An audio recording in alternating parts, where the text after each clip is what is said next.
What is up, guys? Wrestling Premiere is here. Okay, this one is a really hard choice. Once again, this is my opinion. I ain't no analyst, anything like that. I'm just like you, I watch wrestling, and I have my favorites. As simple as that. But Shawn Michaels, like, who doesn't like this guy? I mean, if you don't personally like him, that's another thing, but he's nothing short of the complete package, and it's pretty reasonable to call him the greatest to ever do it. I mean, there's not many that could attract me to their matches more than HBK. He had this special charm to him along with the likes of Bret Hart, Kurt Angle, and a few others. Storytelling, the action, all of it. It was nothing short of world class, and in this video I compare the Shawn Michaels of the 90s, specifically 95, 96, 97, to the Shawn Michaels of the 2000s. Now, I've watched my fair share of HBK matches from the 90s. I obviously wasn't able to watch him during that era, but I have immense respect for the magic he makes in that damn ring.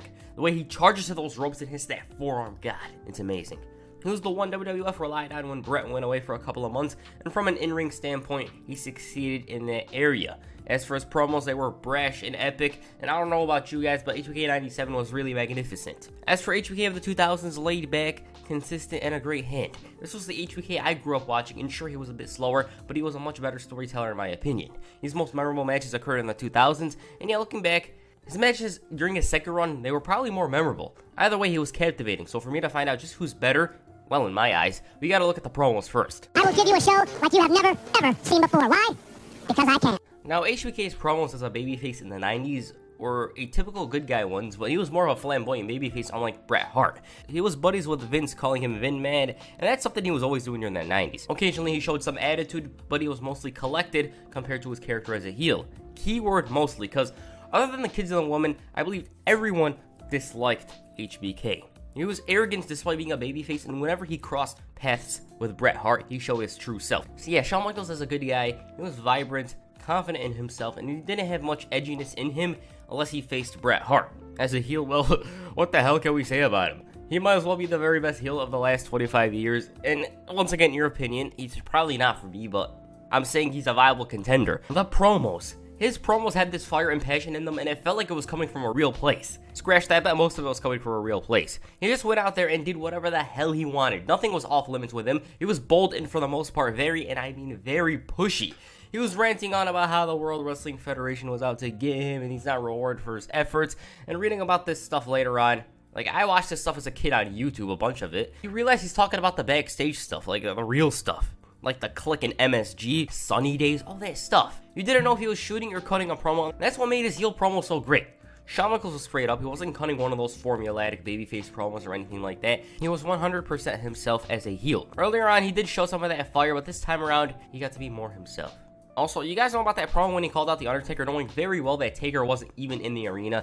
As for his character in the 90s, all you had to do was watch one of his promos. You'll get exactly who he was. A rebellious a-hole. As a babyface, he was the underdog, trying to go through all the challengers. He was trying to steal the show in the process of doing so.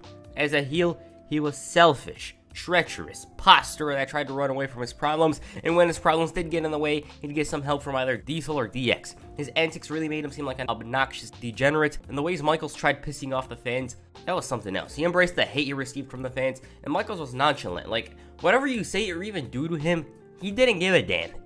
His charisma was out of this world, just like his mind was at the time, and to me, Michaels 97, something else.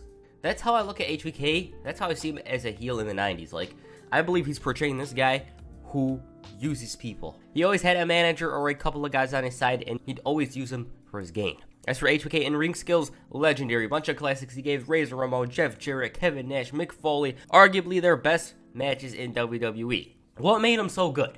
Well, it felt like he had a chip on his shoulder. He performed at the top level all the time, 200%. It didn't matter if he was in there with that 600-pound Yokozuna, who was in bad condition. You were going to get a story from that match. It didn't matter if he was the underdog. He was like a pit bull that just refused to give up, and his performances really got the crowd on his side.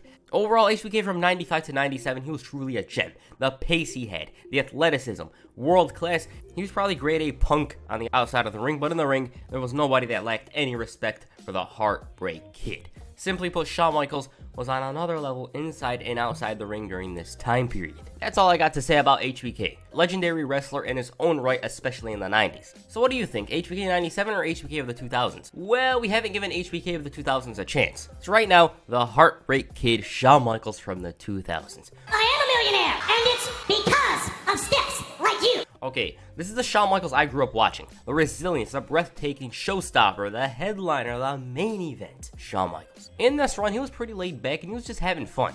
I don't think he even did that many house shows in the beginning, and compared to his previous self, well, he was a shell of himself. His characters, his morals, they were so different compared to the HBK of the 90s. As you all know, HBK in this run was a born-again Christian. He had just found God and he cleaned up his act, and once the back injury healed, he was ready to go at it. Immediately, he realized he could do a full run with some live events occasionally, and he didn't lose a step.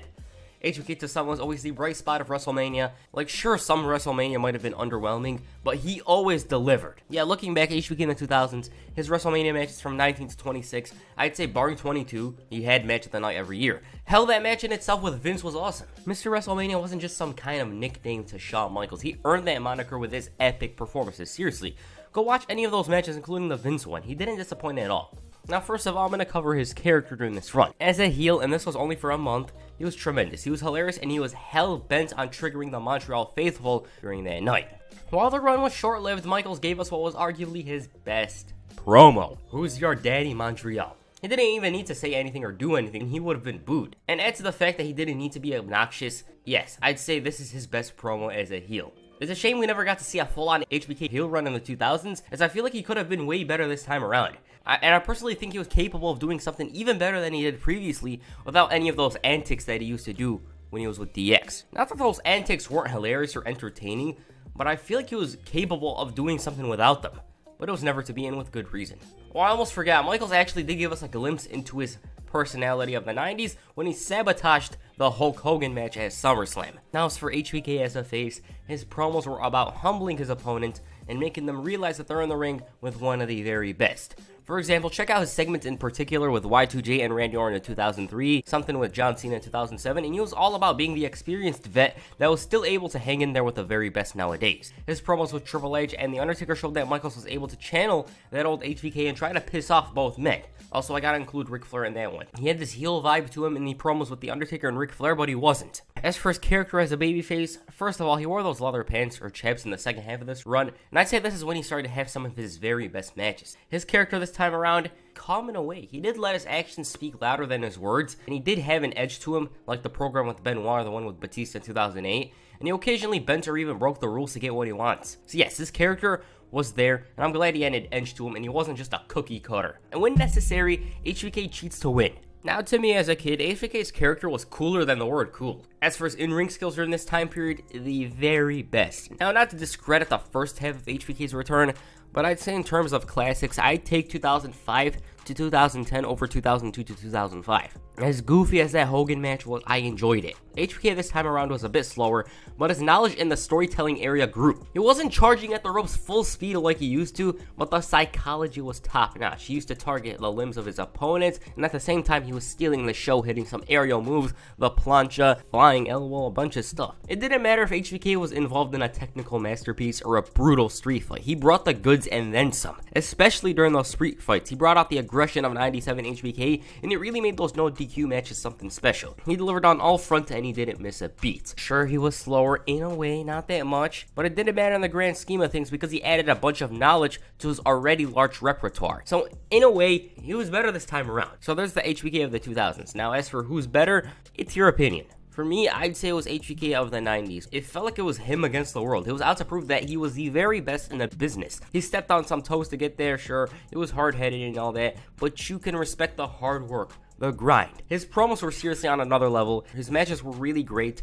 And as the complete package, you'll be pressed to find someone that had the level of charisma, promo skills, character matches like the Heartbreak Kid did in the 90s. But I will say I prefer the 2000s HBK. Why? Because this is the HBK I watched. He was sensational, a tremendously gifted storyteller. He was the showstopper, the headliner, at times the main event, and the fact that he put over talent this time around makes me like him even more. He was above the title during this run, and that shows how established Shawn Michaels was. Not many reached the level where a feud with freaking Mr. Kennedy isn't a downgrade or something. So yes, HBK 90s might be better due to the fire and passion, but HBK of the 2000s is where it's at for me. Due to some fond memories such as the feud with John Cena, he pissed off The Undertaker, and a bunch of other stuff. But yeah, HBK 90s is probably better in general as a complete package, but I prefer 2000s. So yeah. Who do you prefer? Please comment down below, who do you prefer. I wouldn't be shocked to see if you guys prefer the 90s HBK or even the 2000s. I will be shocked though if you say you prefer Michaels of 2018 to any of those two. So yeah, that's your first video. Make sure you hit a flying elbow on the like button and perhaps the sweet chin music on the subscribe button. Peace. I'm out.